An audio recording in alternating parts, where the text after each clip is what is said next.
پہلی بار میں نے حماد حسین کو سحر کے گھر پہ دیکھا تھا۔ وہ اس کا کزن تھا اور بڑی باوقار شخصیت کا مالک تھا۔ میں سحر کے گھر میلاد پہ گئی تھی، حالانکہ مجھے میلاد میں کوئی خاص دلچسپی نہیں تھی۔ مجھے بس گیٹ ٹوگیدر چاہیے ہوتا تھا۔ اپنے ماں باپ کی اکلوتی بیٹی تھی میں، جس چیز کی فرمائش کرتی تھی مجھے مل جاتی تھی، اور جو نہ ملتی وہ میں ضد کر کے لے لیتی تھی، اور حماد حسین میری ضد بن چکا تھا۔ سحر کے گھر میں میلاد پہ گئی تو کوارٹر سلیوز کی چست قمیض میں نے پہن رکھی تھی، اور میرا ڈھیپ گلا مجھے نمایاں زیادہ کر رہا تھا اور چھپانے کے لیے ناکافی تھا۔ اس پہ میں نے صرف اپنے ایک کندھے پہ دوپٹہ لینا ضروری سمجھا تھا۔ مجھے ڈھیلے ڈھالے کپڑے نہیں پہنے جاتے تھے اور نہ ہی چھوٹے گلے۔ مجھے سخت الجھن ہوتی تھی کیونکہ میں بچپن سے ایسا ہی پہنتی آ رہی تھی۔ گھر میں مجھ پہ کوئی روک ٹوک نہیں تھی، لیکن جیسے ہی میں شہر کے بنگلے کے مین گیٹ پہ اپنی گاڑی سے اتری تو ڈرائیور سے کہا کہ ٹھیک 2 گھنٹے بعد مجھے لینے آ جانا۔ میں بڑی تیزی سے بنگلے کے کھلے گیٹ سے اندر داخل ہوئی۔ شاید اسی وقت حماد بری طرح سے مجھ سے ٹکرایا۔ میرے لیے تو یہ سب کچھ ایک فلمی سین کی طرح تھا۔ سفید رنگی شلوار قمیض میں ملبوس تھا، سر پہ سفید ٹوپی تھی۔ رنگت نہ تو سرخ و سفید تھی اور نہ ہی گندمی، بس ویٹ کلر تھا جو لڑکوں پہ بے تحاشا سوٹ کرتا ہے۔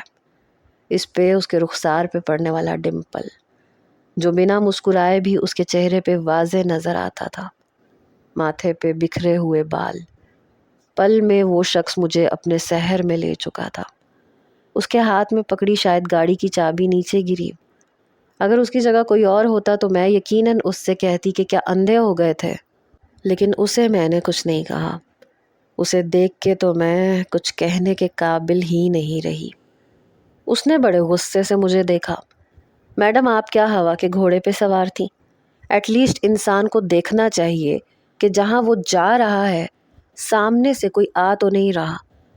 یہ کہتے ہوئے اس نے نیچے سے چابی اٹھائی اور پھر مجھے کہنے لگا، غالباً اندر میلاد ہو رہا ہے، اور آپ کا حلیہ دیکھ کر یہ نہیں لگتا کہ آپ کو اس حلیے میں اندر جانا چاہیے۔ اس کے اس جملے نے مجھے تو جیسے شرمندہ کر کے رکھ دیا۔ دوسری نظر اس نے مجھ پہ ڈالی ہی نہیں تھی۔ تیز قدم اٹھاتا ہوا سامنے کھڑی سفید رنگ کی کرولا میں جا کے وہ بیٹھ چکا تھا۔ میں نے سر پہ دوپٹہ لیا، لیکن بے نیازی سے۔ اندر گئی تو نعتیں پڑھی جا رہی تھیں اور کچھ ہی دیر میں دعا تھی۔ مجھے دیکھ کے سحر کے چہرے پہ مسکراہٹ پھیلی۔ وہ میرے پاس آ گئی اور ہم بالکل پیچھے آخر میں جا کے بیٹھ گئے۔ نہ تو میری توجہ اس نعت کی طرف تھی اور نہ ہی کسی اور چیز کی طرف۔ میں نے سحر سے پوچھا کہ یہ ابھی ابھی کون باہر نکلا تھا؟ سفید شلوار قمیض پہنے ہوئے تھا، سفید کرولا میں۔ کہنے لگی، ہاں وہ ندا کا بھائی ہوگا۔ سامنے نعت پڑھتی لڑکی کی طرف اس نے اشارہ کیا۔ کہنے لگی، یہ میری پھپھو کی بیٹی ہے۔ ماشاء اللہ سے کلام پاک کی اس نے سورہ رحمان پڑھی ہے، اور لگ رہا تھا کہ بس دل کے ہر تار کو چھو گئی ہو۔ لڑکی کے چہرے پہ خاصی رونق تھی، شاید اس کی رنگت سفید تھی اس لیے۔ سیاہ دوپٹے میں لپیٹا اس کا چہرہ کسی 14ویں کے چاند کی طرح جگمگا رہا تھا۔ ماتھے پہ سجدے کا نشان بھی تھا، بہت گہرا نہیں تھا لیکن موجود تھا۔ بات آئی گئی ہو گئی تھی۔ جیسے ہی میلاد ختم ہوا، دعا ختم ہوئی، میں نے دوپٹہ سب سے پہلے اپنے سر سے اتارا، جیسے پتہ نہیں میرے سر پہ کون سا بوجھ تھا جسے سرکائے بغیر مجھے چین نہیں آ رہا تھا۔ میں نے کہا، اوہ کتنی گرمی ہے یہاں پہ، اندر چلے۔ سحر مجھے اپنے کمرے میں لے گئی، اے سی بھی آن کر کے دے دیا۔ چائے کے ساتھ کھانے پینے کے اچھے خاصے لوازمات اس کی ملازمہ ہمیں کمرے میں ہی دے گئی تھی۔ جیسی میں تھی ویسی ہی سحر کی عادت تھی۔ یہی وجہ تھی کہ ہماری اچھی خاصی دوستی تھی۔ ہم کالج سے ساتھ تھے اور اب یونیورسٹی بھی نئی نئی سٹارٹ ہوئی تھی۔ کہنے لگی، اب بتاؤ جمال کا کیا سین ہے؟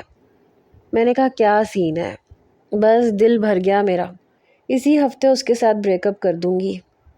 لیکن مجھے تو وہ تمہارے معاملے میں سیریس لگنے لگا ہے، سحر نے بڑی فکر مندی سے کہا۔ ہاں تو ہونے دو سیریس، میں تو سیریس نہیں ہوں نا۔ اور وہ اسد؟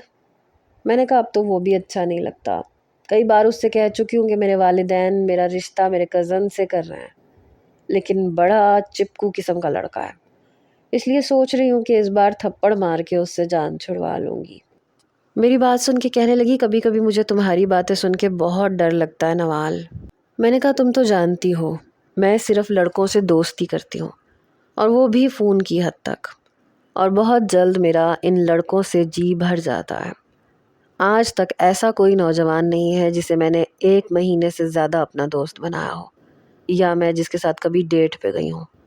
بس اچھا لگتا ہے کہ وہ میری تعریف کرتے ہیں، مجھے سراہتے ہیں، اور ان لڑکوں سے میں لازمی دوستی کرتی ہوں جنہوں نے کبھی مجھے ایٹیٹیوڈ دکھایا ہو، اور مجھے سامنے والے کو اپنے پاؤں میں جھکانا بہت اچھا لگتا ہے۔ تمہیں پتہ ہے یہ جو اجمل ہے نا، کلاس میں مجھے نظر بھر کے دیکھتا بھی نہیں تھا۔ اب جانتی ہو کل کیا کہہ رہا تھا؟ کہتا ہے تم کہو گی تو گھٹنوں کے بل بیٹھ کے تمہیں فلاور بوکے دیتے ہوئے پروپوز کرنے کو تیار ہوں۔ اور جانتی ہو مجھے کیا لگا؟ کہ بس میرا انٹرسٹ اس سے ختم ہو گیا۔ اب تو مجھے بس اس سے اپنا پیچھا چھڑوانا ہے۔ زیادہ تنگ کرے گا تو 2-4 تھپڑ مار دوں گی، اور تھپڑ کھانے کے بعد تو لڑکے خود ہی پیچھے ہٹ جاتے ہیں۔ سحر کہنے لگی، اگر کسی دن پھنس گئی نا تو بہت مشکل میں پڑ جاؤ گی، لڑکے اپنے تھپڑ کا بدلہ بھی بہت برا لیتے ہیں۔ میں نے کہا لیتے ہوں گے، لیکن میرے ساتھ نہیں لے سکتے، کسی میں اتنی ہمت نہیں ہے کہ مجھ سے بدلہ لے سکے۔ جانتی ہو نا میرا باپ اس شہر کے مشہور بزنس مینز میں سے ایک ہے، IG DG سب سے ان کے تعلقات ہیں، مجال ہے کہ کوئی مجھے کچھ کہہ جائے۔ میرا غرور سر پہ چڑھ کے بولتا تھا۔ بہرحال کچھ ہی دیر کے بعد ندا اندر آئی، تب ہم چائے پی چکے تھے اور ملازمہ برتن بھی اٹھا کے لے گئی تھی۔ سحر کہنے لگی، ندا آؤ بیٹھو نا۔ ابھی تک دوپٹہ اس نے یوں ہی باندھ رکھا تھا۔ میں نے کہا بہن درس ختم ہو گیا ہے، میلاد بھی اپنے اختتام کو پہنچ چکا ہے، تمہارا دم نہیں گھٹتا، ابھی تک دوپٹہ لپیٹ کے بیٹھی ہوئی ہو، یہاں پہ کوئی مرد تھوڑی ہے۔ کہنے لگی کوئی ہے تو نہیں، لیکن مجھے عادت ہے۔ میں نے کہا بڑی عجیب عادت ہے بھئی، مجھ سے تو سر پہ دوپٹہ نہیں لیا جاتا، اپنے آپ کو یوں لپیٹنا دیکھ کے میری تو جان ہی نکل جائے۔ اسے شاید میرا ڈیپ گلا برا لگا تھا۔ ندا کہنے لگی کہ آپ کو نہیں لگتا کہ آپ کو اتنا ڈیپ گلا نہیں پہننا چاہیے؟ میں نے کہا کیوں نہیں پہننا چاہیے، مجھے تو اچھا لگتا ہے یوں پہننا۔ ندا نے ماتھے پہ بل ڈالے جیسے میری بات اسے ناگوار گزری ہو۔ کہنے لگی سحر میں چلتی ہوں۔ سحر کہنے لگی اچھا چلو ٹھیک ہے۔ وہ کمرے سے باہر چلی گئی۔ میں نے کہا بڑی عجیب کزن ہے تمہاری۔ کہنے لگی ہاں ان کے گھر کا ماحول کچھ ایسا ہی ہے، کافی مذہبی قسم کا، کنزرویٹو قسم کے ہیں، حافظ قرآن ہے یہ۔ میں نے کہا خیر تم بتاؤ کل یونیورسٹی تو آ رہی ہو نا؟ کہنے لگی ہاں آ جاؤں گی۔ ہم دونوں اگلے روز یونیورسٹی میں ملے تو میری نظر اسی نوجوان پہ پڑی۔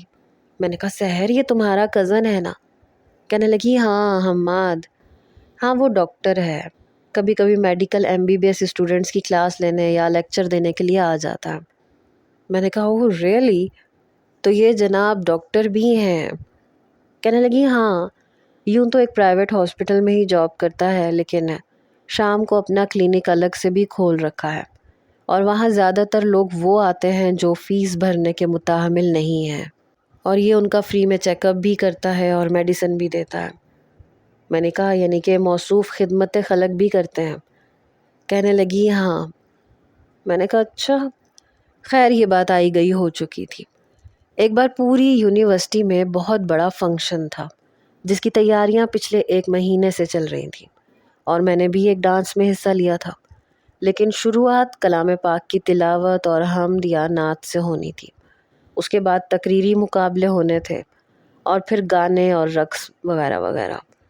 بہرحال فنکشن والے دن میں بہت ایکسائٹڈ تھی، کیونکہ پچھلے 1 مہینے سے رقص کی ریہرسل کر رہی تھی۔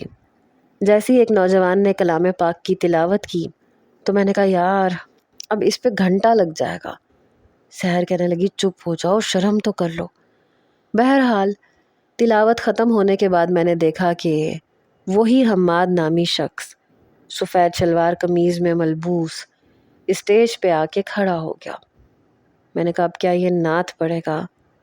کہنے لگی یا تو نعت یا حمد یا ثنا۔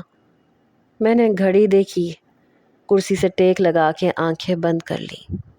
الہی تیری چوکھٹ پہ سوالی بن کے آیا ہوں، سراپا فکر ہوں، عجز و ندامت ساتھ لایا ہوں۔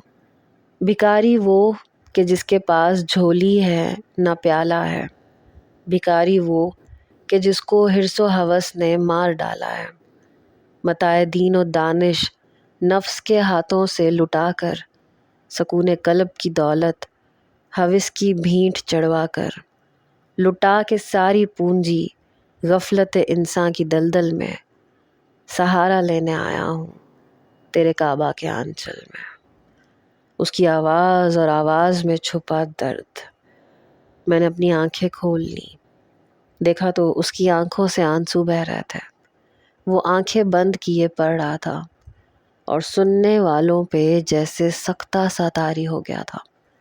میں نے نہ تو اس کے لفظوں پہ غور کیا اور نہ اس کی دلی کیفیت کو محسوس کرنے کی کوشش کی، حالانکہ وہاں سننے والوں میں بہت سے ایسے تھے جن کی آنکھیں اشکبار ہو چکی تھیں، لیکن میری نہیں ہوئی۔ میں یہ سوچ رہی تھی کہ اتنی خوبصورت آواز ہے، اگر یہ گانے گائے گا تو کتنا مشہور ہو جائے گا، لاکھوں اور کروڑوں کمائے گا اور فین فالوئنگ الگ سے۔ یہ شخص اپنے آپ کو کیش کیوں نہیں کرتا؟ کیوں اپنے آپ کو گنوا رہا ہے؟ بہرحال اس کی حمد سننے کے بعد تقریری مقابلے شروع ہو گئے۔ وہ آڈینس میں ہی ایک کرسی پہ بیٹھ گیا۔ پھر کچھ ڈرامے وغیرہ ہونے لگے، ہیر رانجھا، رومیو جولیٹ، اور پھر اس کے بعد میرے رقص کی باری تھی۔ میں نے رقص شروع کیا۔ جس طرح کا گہرے گلے کا انارکلی فراک میں نے پہنا تھا، لڑکوں کی سیٹیوں کی آوازیں گونجنے لگی۔ میں نے اپنا رقص شروع کیا۔ ابھی 1 منٹ بھی نہیں گزرا تھا جب میری نظر اسی شخص پہ پڑی۔ وہ نظریں جھکائے وہاں سے اٹھ کے باہر چلا گیا تھا، حالانکہ جب تک میں رقص کرتی رہی مسلسل سیٹیوں کی اور ہوٹنگ کی آوازیں گونجتی رہیں۔ کیا لڑکی ہے، ایک دم پٹاخہ۔ مجھے تو لگا تھا کہ وہ شخص میرا رقص دیکھے گا اور میرے حسن کا گرویدہ ہو جائے گا، لیکن اس نے تو دیکھا تک نہیں۔ وہ اٹھ کے باہر چلا گیا۔ جیسے ہی رقص ختم ہوا میں باہر آئی تو کئی لڑکے میرے پاس کھڑے تھے۔ کچھ کو سیلفی بنوانی تھی، کچھ کو میرا نام اپنے ہاتھ کی ہتھیلی پہ لکھوانا تھا، اور کوئی کہہ رہا تھا کہ ہماری شرٹ پہ اپنا نام لکھ دو، اور میں نے بھی کسی کو انکار نہیں کیا تھا۔ خیر، وقت گزر گیا۔ اسد کو میں نے صاف کہہ دیا تھا کہ میں تم سے شادی نہیں کر سکتی کیونکہ تم میرے سٹینڈرڈ کے نہیں ہو۔ میرے والدین دھکے دے کے تمہارے گھر والوں کو باہر نکال دیں گے۔ بہتر ہے کہ تم میرا خیال دل سے نکال دو۔ اور جمال کو بھی کہہ دیا تھا کہ میرا باپ کبھی بھی تم سے میری شادی نہیں کرے گا، کیونکہ میرے والد نے میرا رشتہ میرے کزن سے طے کر دیا ہے۔ مجھے ان لڑکوں کو اپنے سامنے جھکانا بہت اچھا لگتا تھا۔ یہ مجھے شروع میں گھاس نہیں ڈالتے تھے، انہیں میں اپنی محبت میں اس قدر دیوانہ کر دیتی تھی کہ وہ میرے سامنے جھکنے پہ مجبور ہو جاتے تھے، اور پھر جیسے ہی وہ شخص میرے سامنے جھکتا، اپنی محبت کا اظہار کرتا، میرے لیے مرنے مرانے کے لیے تیار ہو جاتا، تو میں اسے بہانہ کر کے چھوڑ دیتی تھی، کیونکہ میری دلچسپی اس شخص سے بالکل ختم ہو جاتی تھی۔ اور جب تک میں اس شخص کو اپنے سامنے جھکنے پہ مجبور نہیں کرتی تھی، میں پیچھے نہیں ہٹتی تھی۔ شاید اپنی انا کو تسکین دینا مجھے اچھا لگتا تھا، اور مجھے اپنے کیے پہ ذرا بھی افسوس نہیں ہوتا تھا۔ دین، نماز، روزہ، میں ان سب چیزوں سے بہت دور تھی۔ پتہ ہی نہیں تھا کہ یہ سب کام بھی مسلمان کے لیے فرض ہیں۔ میرے نزدیک سب کچھ چمکتی دمکتی دنیا تھی، دنیا کی رونقیں تھیں۔ میں اپنے دوستوں کے ساتھ کبھی کبھی کلب میں جاتی تھی، سگریٹ بھی پی لیتی تھی۔ لڑکوں کو میں اپنے پاؤں کی جوتی کے برابر سمجھتی تھی۔ میرے نزدیک ان کی کوئی اہمیت نہیں تھی۔ جب بھی کسی لڑکے سے بریک اپ کرنا ہوتا تو میں اپنے والدین کا بہانہ بنا دیتی، اپنی مجبوری سناتی، جیسے کہ لڑکے لڑکیوں سے فلرٹ کرتے ہیں اور جب ان کا دل بھر جاتا ہے تو پھر اپنی مجبوریوں کے رونے لگتے ہیں۔ میں بھی ایسی کرتی تھی، اور لڑکیاں تو ویسے بھی ایسا کہتی ہوئی سچی لگتی ہیں۔ کئی ایسے نوجوان بھی تھے جو میرے اسٹیٹس کے ساتھ سوٹ کرتے تھے، لیکن میں نے انہیں بھی ٹھکرا دیا تھا۔ کچھ میں حسین بہت تھی، اس لیے ذرا سی ادائیں دکھانے پہ لڑکے مجھ پہ مرنے مٹنے لگتے تھے۔ بہرحال فنکشن ختم ہو گیا تھا۔ کئی لڑکے میری طرف دوستی کی پیشکش کر رہے تھے، لیکن میں نے کسی کو بھی لفٹ نہیں کروائی تھی، کیونکہ لفٹ میں ہمیشہ انہی لڑکوں کو کرواتی تھی جو مجھے دیکھنا بھی پسند نہیں کرتے تھے۔ کچھ دن کے بعد یونیورسٹی میں مجھے دوبارہ سے حماد نظر آیا، تو میں اس کے پاس چلی گئی۔ ایکسکیوز می، اس کی میری جانب پشت تھی۔ وہ کسی اسٹوڈنٹ لڑکے سے بات کر رہا تھا، شاید اپنے ہی کسی ٹاپک کے بارے میں اسے کلیئر کر رہا تھا۔ اس نے ایک دم سے پلٹ کے میری طرف دیکھا، لیکن اس کی نظروں میں میرے لیے اجنبیت تھی۔ حالانکہ جو کوئی مجھے ایک بار دیکھ لیتا تھا وہ دوبارہ دیکھنے پہ فوراً پہچان جاتا تھا۔ میں اگنور کرنے والی چیز تو بالکل بھی نہیں تھی۔ میری طرف دیکھ کے کہنے لگا، جی فرمائیے۔ میں نے کہا، آپ نے شاید مجھے پہچانا نہیں ہے۔ کہنے لگا، جی بالکل، میں نے آپ کو بالکل بھی نہیں پہچانا۔ غالباً آپ میری کوئی اسٹوڈنٹ تو بالکل بھی نہیں ہے، ورنہ میں اپنی سب اسٹوڈنٹس کو تو جانتا ہوں، پہچانتا بھی ہوں۔ میں نے کہا، جی نہیں، میں سحر کی فرینڈ ہوں۔ اس نے کچھ سوچا، پھر کہنے لگا، تو پھر آپ سحر سے جا کے ملے، میرے پاس آنے کی کیا ضرورت ہے؟ وہاں پہ اس وقت وہ اکیلا نہیں تھا، بلکہ 2-3 لڑکے تھے اور 2 لڑکیاں بھی تھیں۔ وہ سب کے سب میڈیکل کے اسٹوڈنٹس تھے، کیونکہ وہ ڈپارٹمنٹ ہی میڈیکل اسٹوڈنٹس کے لیے تھا۔ وہ سب لڑکے اور لڑکیاں حماد کی بات سن کے اپنی مسکراہٹ دبا رہے تھے، اور مجھے ایسے لگا جیسے میرا مذاق اڑا رہے ہیں۔ وہ دوبارہ سے پلٹ گیا اور پھر سے انہیں سمجھانے لگا۔ میں نے کہا، ایکسکیوز می، میری بات ابھی ختم نہیں ہوئی ہے۔ اس بار میرا لہجہ سخت تھا۔ اس نے صرف اپنی گردن موڑ کے مجھے دیکھا، لیکن میری بات ختم ہو چکی ہے۔ یہ کہہ کے وہ اپنے اسٹوڈنٹ سے کہنے لگا، کچھ اور تو کنفیوژن نہیں ہے نا؟ وہ کہنے لگے، نو سر، آپ نے بہت اچھے طریقے سے کلیئر کر دیا، تھینک یو سو مچ۔ یہ کہہ کے وہ سب کے سب جا چکے تھے۔ اس نے اپنی گھڑی کی طرف دیکھا، جیسے ہی وہ پیچھے کی طرف پلٹا تاکہ باہر نکل سکے، کیونکہ بیرونی جانب جانے والے کوریڈور پہ ہی میں کھڑی تھی، تو مجھے اپنے سامنے دیکھ کر وہ میری سائیڈ سے گزرتے ہوئے باہر نکل گیا۔ کیا سمجھتا تھا خود کو؟ مجھے کوئی ایک بار دیکھ لے تو دوبارہ پلٹ کے ضرور دیکھتا تھا، اور اگلی ملاقات پہ مجھے فوراً پہچان لیتا تھا۔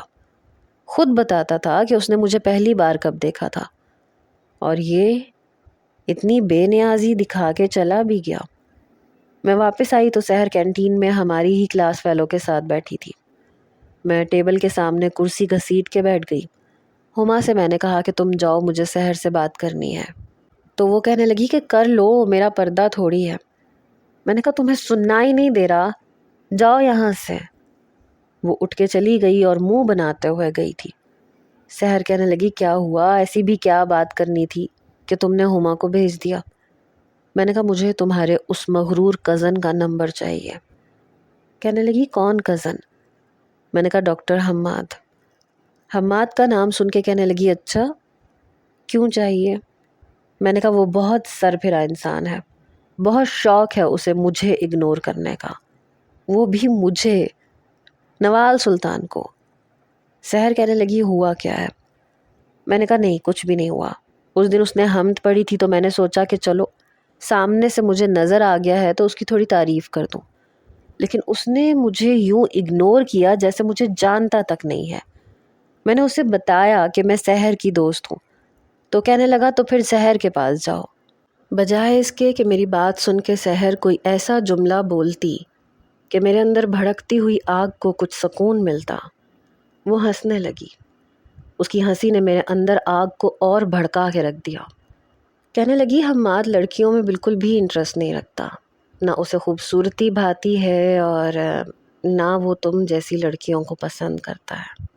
ندا کو دیکھا تھا نا تم نے، اور میں نے تمہیں بتایا بھی تھا کہ میری پھپھو کا گھرانہ کچھ مذہبی قسم کا ہے، تو وہ تمہیں لفٹ کیوں کروانے لگا؟ اگر اسے کوئی لڑکی پسند بھی آئی تو ندا جیسی پسند آئے گی۔ بہرحال تم ایسی کوشش کرنا چھوڑ دو تو بہتر ہے۔ میں نے کہا ایسے کئی لڑکے میری زندگی میں آئے اور انہیں میں اپنے سامنے جھکا کے ٹھکرا چکی. یہ شخص ہے کیا چیز؟ سحر کہنے لگی ایکچولی تمہارا پالا جن لڑکوں سے پڑا ہے ان میں سے کوئی ایک بھی حماد بھائی کی پرچھائی جیسا بھی نہیں تھا، ورنہ تمہیں پتہ چلتا کہ مرد ہوتا کیسا ہے، بلکہ ایک باوقار مرد کیسا ہوتا ہے. مجھے لگا کہ جیسے سحر کی باتوں نے میرے اندر ایک الاؤ سا بھڑکا کے رکھ دیا ہے. میں نے کہا میں تم سے شرط لگانے کو تیار ہوں. کہنے لگی جانے بھی دو، مجھے نہیں لگانی تمہارے ساتھ شرط. شرط لگانے کے لیے بھی بندہ دیکھنا پڑتا ہے، اور وہ حماد ہے. اسے میں بچپن سے جانتی ہوں. وہ ذلیل کرنے سے پہلے 2 منٹ بھی نہیں لگائے گا. یہ بات اس نے چٹکی بجاتے ہوئے کہی. کہنے لگی اگر اپنی عزت تمہیں پیاری ہے نا تو حماد کے منہ تو بالکل بھی مت لگنا، ورنہ پھر کل کو مجھ سے شکایت مت کرنا. میں نے کہا اور اگر میں نے اسے اپنے سامنے جھکا دیا تو کیا کہو گی؟ وہ کہنے لگی بس کر دو، مجھے ایسی کوئی شرط نہیں لگانی. تم جیسی کا کیا بھروسہ، اس کے ذلیل کرنے پہ تم میرا نام لے لو کہ تم نے مجھ سے شرط لگائی تھی، اور میں نہیں چاہتی کہ میں اس کی نظروں میں گر جاؤں. یہ سن کے غصے کے مارے پتہ نہیں میرا سانس پھولنے لگا اور میں اپنی مٹھیاں بھینچ چکی تھی. اس نے مجھے اتنا ہلکا سمجھا تھا کہ میں اس کے کزن کو پٹا نہیں سکتی، اسے اپنے سامنے جھکا نہیں سکتی. بہرحال میں نے سحر سے کہا کہ میں تمہارا نام نہیں لوں گی. وہ کہنے لگی پھر بھی میں تمہارے ساتھ کوئی شرط لگا ہی نہیں رہی، بلکہ میں اس معاملے میں آنا ہی نہیں چاہتی. میں نے کہا کیوں؟ کیا پسند کرتی ہو اسے؟ کہنے لگی نہیں، میں جانتی ہوں کہ میں اس کے ساتھ زندگی نہیں گزار سکتی. اس کے ساتھ ویسی ہی لڑکی زندگی گزار سکتی ہے جیسا وہ خود ہے، نیک، دیندار. اور میں اتنی دیندار نہیں ہوں، میں اتنی نیک بندی نہیں ہوں. میں زندگی نہیں گزار سکتی اس کے ساتھ، کیونکہ وہ تو پردہ کروائے گا. میں یہ نہیں کہتی کہ وہ اپنی بیوی کے ساتھ کوئی برا سلوک کرے گا یا زبردستی کرے گا، لیکن وہ لڑکی ایسی ہی منتخب کرے گا جو اس کی مزاج آشنا ہو، اور میں شاید ایسی نہیں ہوں. میں نے سحر سے کہا کہ اگر تمہیں یہ لگتا ہے کہ وہ ایک خوبصورت لڑکی کی خوبصورتی سے متاثر نہیں ہوتا ہوگا تو تم غلط سمجھتی ہو. ایک مرد ہوتے ہوئے وہ عورت کے حسن کی آگ سے اپنے ہاتھ نہ سینکے، ایسا مرد آج کل کے دور میں کوئی ہو ہی نہیں سکتا. شاید اسے موقع ہی نہ ملا ہو، یا شاید اس نے مجھ جیسی خوبصورت لڑکی کو دیکھا ہی نہ ہو. میری بات پہ سحر ہنسنے لگی. کہنے لگی ابھی ابھی تم اسی سے ذلیل ہو کے آ رہی ہو، تمہیں دیکھ کے ہی لگتا ہے کہ اس نے تمہیں ذلیل کیا ہے نا. یہ سن کے میں نے کہا او یو شٹ اپ، اس نے مجھے ذلیل نہیں کیا. ایسا کوئی پیدا ہی نہیں ہوا جو نوال کو ذلیل کر سکے. وہ کہنے لگی بس بھی کر دو، جو کچھ اس نے تم سے کہا ہے اسے عام زبان میں ذلیل کرنا ہی کہتے ہیں. اس نے تمہیں پہچاننے سے انکار کر دیا، تم سے بات کرنا بھی گوارا نہیں کیا، 2 منٹ میں تمہیں اگنور کر کے رکھ دیا کہ جاؤ سحر کے پاس، اس کی دوست ہو تو میرے پاس کیا لینے آئی ہو. اس کا مطلب یہی ہوتا ہے کہ جاؤ دفع ہو جاؤ یہاں سے، مجھے تم میں کوئی دلچسپی نہیں ہے. اور جس دن تمہاری ڈانس پرفارمنس ہو رہی تھی اس نے بڑی ناپسندیدگی سے تمہیں دیکھا تھا اور اٹھ کے باہر چلا گیا تھا. وہ تم جیسی لڑکی کو 1 منٹ بھی دیکھنا پسند نہیں کرتا، اور تم بات کر رہی ہو کہ تم اسے اپنی محبت کے جال میں پھنساؤ گی. یہ تمہاری غلط فہمی ہے. تمہیں اگر اپنی عزت پیاری ہے نا تو حماد کے چکر میں مت پھنسو. یہ میرا تمہیں مخلصانہ مشورہ ہے. یہ کہتے ہوئے سحر نے میرا کندھا تھپ تھپایا اور چلی گئی. لیکن میرے اندر جو آگ لگ چکی تھی وہ کیسے بجھتی؟ وہ تب بجھتی جب میں حماد حسین کو اپنے سامنے روتے، گڑ گڑاتے، تڑپتے ہوئے دیکھتی کہ خدا کے لیے نوال مجھ سے شادی کر لو، میں تمہارے بغیر نہیں رہ سکتا. پھر جا کے شاید مجھے کچھ سکون ملتا، میری انا کو تسکین ملتی، اور پھر میں پاؤں کی ٹھوکر سے اس شخص کو دھکا دے کے اس کی اوقات یاد دلاتی کہ تم نے مجھے اگنور کیا تھا. یہ ہے اس کی سزا، اور اس کے لیے مجھے کچھ بھی کرنا پڑتا تو میں کرتی. بہرحال سحر نے تو صاف ہاتھ جھاڑ دیے تھے، لیکن میرے اندر کا الاؤ ٹھنڈا ہونے کے بجائے اور بھڑک اٹھا تھا۔ اگلے روز میں اس کے پرائیویٹ ہاسپٹل گئی کیونکہ اس کا نام سحر کے منہ سے میں سن چکی تھی۔ میں نے ریسیپشن پہ جا کے پوچھا کہ مجھے ڈاکٹر حماد کو چیک کروانا ہے۔ میں یہ تک نہیں جانتی تھی کہ وہ ڈاکٹر کس چیز کا ہے۔ تبھی یہ پتہ چلا کہ وہ ایک جنرل فزیشین ہے اور اس کی فیس 500 تھی، اور اس پرائیویٹ ہاسپٹل میں سب سے کم فیس اسی کی تھی۔ جو نمبر مجھے ملا وہ 122 تھا، اور ابھی 55 نمبر اس کے او پی ڈی روم میں تھا، اور میں حیران تھی کہ اتنے مریض اسے دکھانے کے لیے آتا تھا۔ میں نے کہا کہ آپ ایسے کریں کہ آپ کچھ پیسے زیادہ لے لیں، لیکن میرا نمبر جلدی لگوا دیں، میں ادھر اتنا انتظار نہیں کروں گی۔ وہ لڑکی مسکرانے لگی، کہنے لگی آپ کسی اور ڈاکٹر کو دکھانا چاہتی اور تب آپ مجھے یہ آفر کرتی تو شاید میں ایکسیپٹ کر لیتی، کیونکہ دوسرے ڈاکٹر ایسا کر لیتے ہیں، لیکن ڈاکٹر حماد ایسا نہیں کرتے سوائے ایمرجنسی کیس کے، اور آپ کو دیکھ کے لگتا تو نہیں ہے کہ آپ کو کوئی ایمرجنسی مسئلہ ہے۔ میں نے کہا نہیں، میرے پیٹ میں بہت درد ہے۔ وہ مجھے دیکھنے لگی، کہنے لگی کہ ایسا ناقابل برداشت تو نہیں ہے۔ مجھے انتظار کرنے کی عادت نہیں تھی۔ میں نے کہا پیسے بولو اپنے ہیں، ایمرجنسی کیس بنانا تم لوگوں کے لیے کوئی مشکل بات تھوڑی ہے، کہہ دینا کہ ایک لڑکی آئے گی، اس کے پیٹ میں بہت شدید درد ہے۔ وہ کہنے لگی ہمیں یہ سب کچھ کرنا الاؤ نہیں ہے۔ میں نے کہا ٹھیک ہے، پیسے تم رکھ لو۔ میں نے اپنے پرس میں سے 5-5 ہزار کے 2 نوٹ نکالے۔ وہ لڑکی دیکھ کے حیران ہوئی تھی۔ میں نے 10 ہزار اس کے سامنے رکھ دیے۔ میں نے کہا اگلا نمبر میرا ہونا چاہیے۔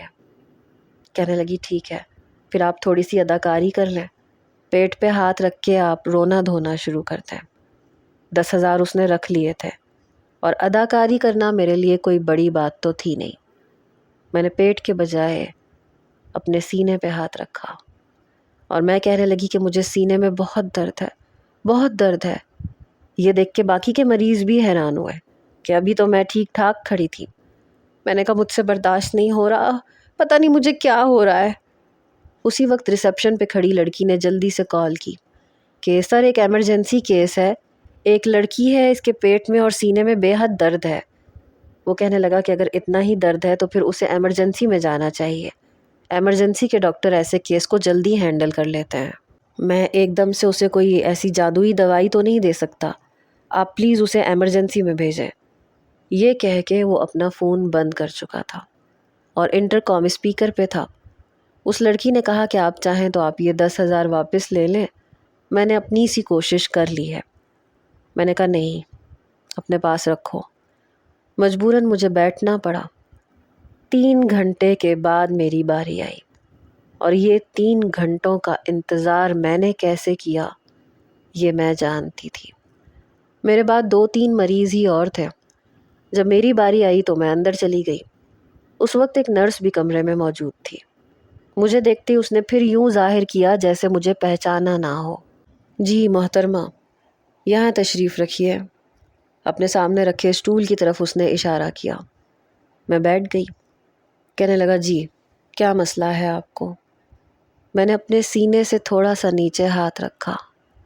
مجھے یہاں بہت پین ہے۔ کہنے لگا اور کیا بیک سائڈ پہ بھی اسی جگہ پہ پین ہوتا ہے؟ میں نے نفی میں سر ہلایا۔ کہنے لگا کیا کھایا تھا آپ نے؟ میں نے کہا یہ پین مجھے 3-4 دن سے ہے، اور میں نے وہی کھایا تھا جو میں ریگولر کھاتی ہوں، سیلڈ کھاتی ہوں، سبزی، چکن، سب کچھ کھاتی ہوں۔ کہنے لگا اسپائسی چیزیں زیادہ تو نہیں کھاتی؟ میں نے کہا نہیں، بس نارمل گھر کا بنا ہوا۔ حالانکہ گھر کا بنا ہوا کھانا میں شوق سے کھاتی ہی نہیں تھی۔ کہنے لگا اچھا، اپنے درد کے مقام پہ ہاتھ رکھیں۔ میں نے ہاتھ رکھا۔ کہنے لگا اچھا ایسے کریں، آپ لیٹ جائیے۔ سامنے ایک فولڈنگ بیڈ تھا، میں وہاں جا کے لیٹ گئی۔ وہ اسٹیتھوسکوپ کان میں لگا چکا تھا۔ میرے پاس آ گیا۔ درد کے مقام پہ اس نے چھوٹا سا آلہ رکھا۔ کہنے لگا کہاں ہوتا ہے پین؟ میں نے اپنا ہاتھ سینے کے مقام سے ذرا سا نیچے رکھا، پھر آہستہ آہستہ اوپر کی طرف اپنا ہاتھ کرنے لگی، یہاں اور یہاں بھی، ویسے بھی میں جس قسم کے کپڑے پہنتی تھی وہ مجھے عیاں زیادہ کرتے تھے۔ جہاں جہاں میں ہاتھ رکھ رہی تھی اس نے وہاں مجھے دیکھا تک نہیں، فوراً پیچھے ہٹ گیا۔ وہاں موجود نرس سے کہنے لگا، سسٹر آپ پلیز انہیں دیکھیں اور مجھے بتاتی جائیں کہ ان کے کس کس مقام پہ تکلیف ہے۔ یہ کہہ کے وہ دوبارہ اپنی سیٹ پہ بیٹھ گیا۔ نرس نے پردہ درست کیا اور میرے پاس آ گئی، کہنے لگی کہاں تکلیف ہے مجھے بتائیے۔ اسے دیکھ کے میرا خون کھول اٹھا تھا۔ میں نے کہا آپ کو کیا پتہ چلے گا، آپ کوئی ڈاکٹر تھوڑی ہیں، ڈاکٹر زیادہ بہتر طریقے سے جان سکتا ہے۔ میرا لہجہ بلند ہوا تھا۔ کہنے لگا وہ بھی اچھے طریقے سے جانتی ہیں، وہ میرے ساتھ ہی ہوتی ہیں۔ ہاں اگر آپ جینٹس ہوتی تو میں خود چیک کر لیتا۔ میں نے کہا آپ ابھی بھی چیک کر سکتے ہیں، آپ ڈاکٹر ہیں، یہ آپ کی ڈیوٹی ہے۔ نرس کو بھلا کیا پتا، میں نے یہاں کی فیس اس لیے تو نہیں بھری کہ مجھے نرس چیک کرے۔ میرا لہجہ سن کے کہنے لگا، ایسے کریں آپ کسی لیڈی ڈاکٹر کے پاس چلی جائیں، ہمیشہ آنے والی خواتین کو نرس ہی اٹینڈ کرتی ہیں اور مجھے بتاتی ہیں اور میں میڈیسن لکھ دیتا ہوں، اور اللہ کا شکر ہے کہ ان خواتین کو شفا بھی مل جاتی ہے اور وہ ٹھیک ہو جاتی ہیں۔ آدھی ڈاکٹر نرس بھی ہوتی ہے اور یہ آپ کا کیس سمجھ جائیں گی۔ آپ انہیں اپنا مسئلہ کھل کے بتا سکتی ہیں اور میں بھی پردے کے پیچھے سے سن رہا ہوں۔ لیکن میں نے کہا نہیں، مجھے نرس کو چیک نہیں کروانا۔ کہنے لگا تو پھر آپ یہاں سے جا سکتی ہیں۔ نرس نیکسٹ پیشنٹ کو آپ اندر بلائیے۔ میں فوراً بیڈ سے کھڑی ہو کے نیچے اتر آئی، اس کے سامنے آ کے کھڑی ہو گئی۔ میں نے کہا ایسے کیسے آپ نیکسٹ پیشنٹ کو بلا سکتے ہیں جب آپ نے مجھے چیک ہی نہیں کیا؟ اس نے مجھے بڑے غصے سے دیکھا، پھر سامنے رکھے پیپر پیڈ کو اٹھایا اور تیزی سے قلم چلانے لگا۔ پورا صفحہ بھر کے اس نے میری طرف سلپ بڑھا دی۔ کہنے لگا یہ میں نے کچھ ٹیسٹ لکھ کے دیے ہیں، یہ کروا کے آپ تشریف لے کے آئیے گا، اور کچھ پین کلر لکھ کے دیے ہیں جو فی الحال آپ کو اس درد سے ریلیف دیں گے۔ ٹیسٹ کی رپورٹ آنے کے بعد میں آپ کا علاج اسٹارٹ کروں گا، اب آپ جا سکتی ہیں۔ نرس آپ نیکسٹ پیشنٹ کو بلائیے پلیز۔ میں نے وہ سلپ اس کے ہاتھ سے چھینی اور باہر آ گئی۔ عجیب شخص تھا، اتنا روکھا۔ ڈاکٹر تو خوبصورت مریضہ کو چھونے کی تمنا کرتے ہیں، بہانے ڈھونڈتے ہیں، اور اس نے ہاتھ تک نہیں لگایا۔ اگر ہاتھ لگاتا تو یقیناً اپنے جذبات کنٹرول نہ کر پاتا۔ بس ایک بار مجھے چھو لے تو یہ یقیناً مجھے فراموش نہیں کر پائے گا۔ میں بیمار تو تھی نہیں جو خواہ میں اپنے ٹیسٹ کرواتی پھرتی۔ بس ہاسپٹل سے باہر آ کے میں نے وہ پیپر پھاڑ کے پھینک دیا۔ گھر آ کے میں نے ٹھیک سے کھانا بھی نہیں کھایا اور خود کو اپنے کمرے میں بند کر لیا۔ جب مجھے بہت غصہ آتا تھا تو میں سگریٹ پیتی تھی، اس لیے میں نے الماری میں سے اپنی سگریٹ کی ڈبیاں نکالی، سگریٹ منہ میں لیا اور لائٹر سے جلا کے پینے لگی۔ کیا سمجھتا تھا خود کو؟ میری طرف دیکھا تک نہیں۔ کیوں نہیں دیکھا؟ وہ میری طرف دیکھتا تو دیکھتا رہ جاتا، نظریں نہیں ہٹا سکتا تھا۔ مجھ سے یہ چیز برداشت ہی نہیں ہو رہی تھی کہ اس نے مجھے نظر بھر کے دیکھا تک نہیں۔ 3 ملاقاتیں میری اس سے ہو چکی تھیں، لیکن میں اسے یاد تک نہیں تھی۔ کیوں یاد نہیں تھی؟ پتہ نہیں کیوں، لیکن مجھ سے غصہ برداشت نہیں ہو رہا تھا۔ میرا بس نہیں چل رہا تھا کہ میں کیا نہ کر گزروں۔ میرے اندر لگی آگ کسی بھی طور پہ کم نہیں ہو رہی تھی، بلکہ بھڑکتی جا رہی تھی۔ ایک کے بعد دوسرا، دوسرے کے بعد تیسرا، تیسرے کے بعد چوتھا، میں سگریٹ پہ سگریٹ پیے جا رہی تھی۔ غصہ برداشت کرنے کے مراحل سے میں پہلی بار گزر رہی تھی۔ مجھے عادت نہیں تھی، مجھے آج تک یوں کسی نے اگنور کیا ہی نہیں تھا۔ غصے کے مارے میری آنکھوں سے آنسو بہنے لگے، اور پھر کہتے ہیں نا کہ غصے میں انسان پاگل ہو جاتا ہے۔ مجھ پہ بھی پاگل پن سوار ہو گیا۔ اسے اپنی محبت میں گرفتار کرنے کے لیے میں ہر حد کراس کرنے کے لیے تیار تھی، لیکن میں نہیں جانتی تھی کہ